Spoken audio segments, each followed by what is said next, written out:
നമസ്കാരം, റാഫിയാണ് സംസാരിക്കുന്നത്. ഇന്ന് നമ്മുടെ യാത്ര ഈ റോഡിലേക്കാണ്.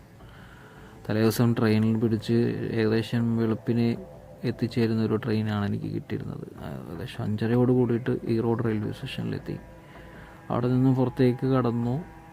അങ്ങനെ ഈ ഒരു യാത്ര കൊണ്ട് ഉദ്ദേശിക്കുന്നത് വ്യത്യസ്തമായൊരു കാഴ്ച പകർത്താൻ കഴിയുമെന്നുള്ളൊരു ധാരണയിലാണ് എത്തിയിട്ടുള്ളത്. കോഴിപ്പോരുമായി ബന്ധപ്പെട്ട് വിവിധ മേഖലകളിൽ ഈ റോഡ് മത്സരങ്ങൾ നടക്കുന്നു എന്ന് അറിവുണ്ടായി.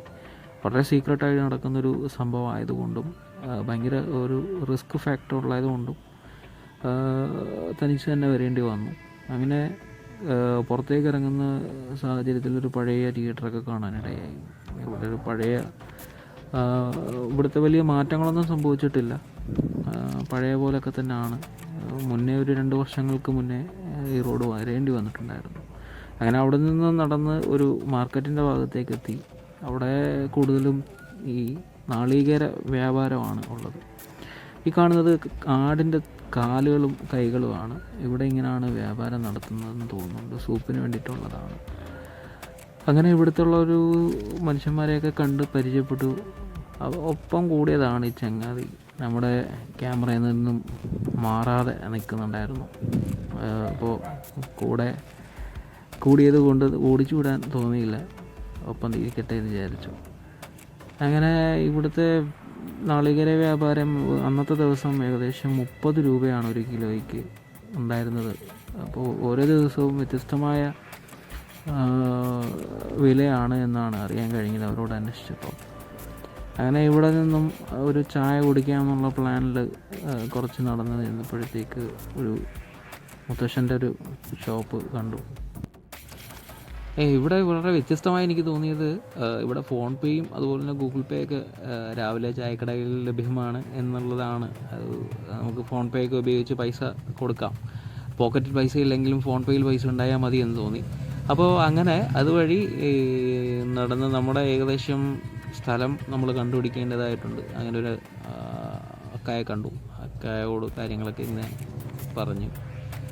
അക്ക എന്നെ ഒരു വഴിയിലൂടെ ഇങ്ങനെ കൊണ്ടുപോയി ഇങ്ങനെ ഈ വഴി കാണിച്ചു തന്നു. ആ വഴിയിലൊക്കെ പോയി കഴിഞ്ഞാൽ ഈ പറയുന്ന സ്ഥലങ്ങളുടെ കുറച്ച് ഭാഗങ്ങൾ കിട്ടും. അങ്ങനെ അക്ക എന്നെ തിരിച്ചു വിളിച്ചു.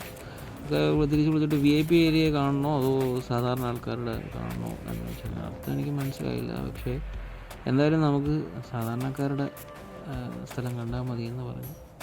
അങ്ങനെ വഴി കണ്ട് കാണിച്ചു തന്നു. അപ്പോൾ എനിക്ക് തന്നെ കൗതുകം തോന്നിയത് ഒക്കെ പറഞ്ഞ കാര്യം. ഇപ്പോൾ സാധാരണ ആൾക്കാരെയാണല്ലോ നമുക്കെപ്പോഴും പ്രിയപ്പെട്ടത്. അപ്പോൾ അങ്ങനെ ഈ ഗല്ലികളിലൂടെയൊക്കെ ഇങ്ങനെ നടന്ന് ഞാനിങ്ങനെ പോയി. നമ്മളുടെ ഉദ്ദേശ ലക്ഷ്യത്തിലേക്കുള്ള യാത്രയാണ്. കുറച്ച് പ്രശ്നബാധിതമായിട്ടുള്ള സ്ഥലങ്ങളാണ്, വ്യത്യസ്തമായ ആളുകളാണ്. പ്രത്യേകിച്ച് ഈ കോഴിപ്പോരുമായി ബന്ധപ്പെട്ട് നിൽക്കുന്ന ആൾക്കാരൊക്കെ ഒരു അത്യാവശ്യം ഗുണ്ടാ സെറ്റപ്പും സംവിധാനമൊക്കെ ഉള്ള ആൾക്കാരാണ്. കാരണം പൈസയ്ക്ക് വേണ്ടിയിട്ടുള്ള ഒരു വ്യത്യസ്തമായ മത്സരങ്ങളാണ് യഥാർത്ഥത്തിലുള്ളത്. അപ്പോൾ കുറച്ച് പിന്നെ ആളുകളുമായി ബന്ധപ്പെട്ട് പരിചയപ്പെടുകയൊക്കെ ചെയ്യുമ്പോൾ മാത്രമേ നമുക്കത് കാണാൻ കഴിയുള്ളൂ. എന്ന് വെച്ചിട്ട് ഈ കോഴിപ്പോര് ഇവിടെയല്ല നടക്കുക, ഈ ഒരു പ്രദേശത്താണ് ഈ കോഴികളും ഒക്കെ വളർത്തുന്നതൊക്കെ. അപ്പോൾ അത് കണ്ടുപിടിക്കുക എന്നുള്ളതാണ്. അവിടെ അതുമായി പരിചയപ്പെടാൻ കഴിയുന്നതാണെങ്കിൽ വളരെ ഈസി ആയിരിക്കും നമുക്ക് ഈ കോഴിപ്പോര് നടക്കുന്ന സ്ഥലത്തേക്ക് എത്താനൊക്കെ. അതിനു വേണ്ടിയിട്ടാണ് ഈ ഒരു ഏരിയയിലേക്ക് വന്നതൊക്കെ. ഭയങ്കര ഒരുപാട് വർഷങ്ങൾ പഴക്കം ചെന്ന വീടുകളൊക്കെയാണ്. ഒരു കൗതുകം എന്ന് വെച്ച് കഴിഞ്ഞാൽ ചെറിയ വീടുകൾക്ക് പോലും ഇവിടെ കോടി രൂപ ആണ് വില വരുന്നതെന്നാണ് അറിയാൻ കഴിയുന്നത്.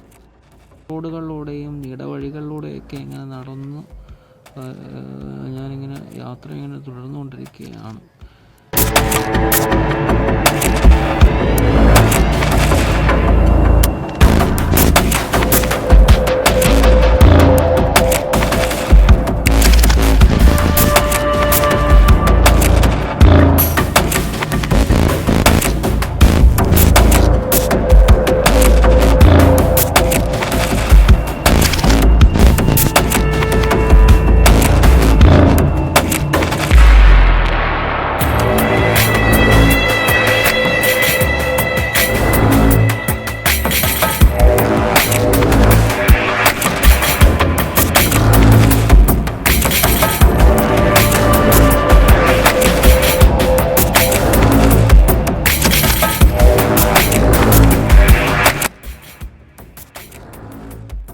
എങ്കിലും നമ്മൾ കോഴിയെ കണ്ടുപിടിച്ചിട്ട് ഇവിടുന്ന് തിരിച്ചു പോകൂ എന്ന് എനിക്ക് ഉറപ്പുണ്ടായിരുന്നു. അങ്ങനെ ഞാനൊരു ഗല്ലിയുടെ അടുത്തെത്തിയപ്പോൾ, ഈ ഒരു ഗേറ്റിൻ്റെ അടുത്തെത്തിയപ്പോഴാണ് എനിക്ക് പിടികിട്ടിയത്. സംഭവം നമ്മൾ ഉദ്ദേശിച്ച ലക്ഷ്യത്തിലേക്ക് എത്തി. ഇവനാണ് സാധനം. ഇവൻ ഏകദേശം 10-12 മത്സരങ്ങളിൽ വിൻ ചെയ്തിട്ടുള്ളതാണ്. ഈ കോഴി മത്സരത്തിലെന്ന് പറയുമ്പോഴത്തേക്ക് 1 മുതൽ 5 ലക്ഷം രൂപ, 10 ലക്ഷം രൂപ വരെയുള്ള മത്സരങ്ങളൊക്കെ ഉണ്ടെന്നാണ് അറിയാൻ കഴിഞ്ഞതൊക്കെ. അപ്പോൾ ഏകദേശം 12 മത്സരങ്ങൾ മത്സരിച്ച് വിജയിച്ച കോഴിയാണ് ഈ നിൽക്കുന്നത്. അപ്പോൾ അദ്ദേഹത്തെ പരിചയപ്പെട്ടു, പക്ഷേ അദ്ദേഹം നമ്മുടെ ക്യാമറയുടെ മുന്നിലേക്ക് വന്നിട്ടില്ലായിരുന്നു. കാരണം മറ്റുള്ള ഇഷ്യൂസ് കാരണം. അവിടെ നിന്ന് എന്തായാലും ഞാൻ സ്ഥലം വിട്ടു. അദ്ദേഹത്തിൻ്റെ നമ്പറൊക്കെ വാങ്ങിയിട്ടുണ്ട്. അങ്ങനെ നടന്ന് ആ ഗലിയിലൂടെ തന്നെ മുന്നോട്ട് വരുമ്പോഴത്തേക്ക് ഒരു ചേട്ടനെ കണ്ടു. അദ്ദേഹം വസ്ത്രങ്ങളൊക്കെ അലക്കിക്കൊണ്ടിരിക്കുന്നതായിട്ടാണ് കണ്ടത്. അപ്പോൾ വസ്ത്രങ്ങളൊക്കെ അദ്ദേഹത്തിൻ്റെ ഭാര്യയുടെ ആണെന്ന് തോന്നുന്നുണ്ട്. ഇവിടെ വളരെ വ്യത്യസ്തമാണ്. വൈഫിനെ ഒരുപാട് സഹായിക്കുന്ന ഹസ്ബൻഡുമാർ ഉള്ളൊരു നാടായിട്ട് എനിക്ക് തോന്നി. പല ഗല്ലികളിലും ഇങ്ങനെയൊക്കെ തന്നെയാണ് എനിക്ക് കാണാൻ കഴിയുന്നത്. ചിലയിടങ്ങളിൽ മുറ്റം അടിച്ചു കൊടുക്കുന്നതും ഒക്കെ കാണാൻ ഇടയായി. വളരെ ഇവരുടെ ഒരു കൾച്ചർ തന്നെ വളരെ ഡിഫറെൻ്റാണ്. മലയാളികളൊക്കെ അങ്ങനെ ചെയ്യുന്ന വളരെ കുറവാണെന്നാണ് എനിക്ക് തോന്നിയിട്ടുള്ളത്. അങ്ങനെ നമ്മുടെ ഇന്നത്തെ വീഡിയോ വൈൻഡപ്പ് ചെയ്യുകയാണ്. അടുത്ത വീഡിയോയിൽ തീർച്ചയായും കോഴിപ്പോരുമായി ബന്ധപ്പെട്ടുള്ള വീഡിയോസുമായി തീർച്ചയായും എത്തുന്നതാണ്. അങ്ങനെ നിങ്ങളുടെ എല്ലാവരുടെയും പിന്തുണയ്ക്ക് നന്ദി.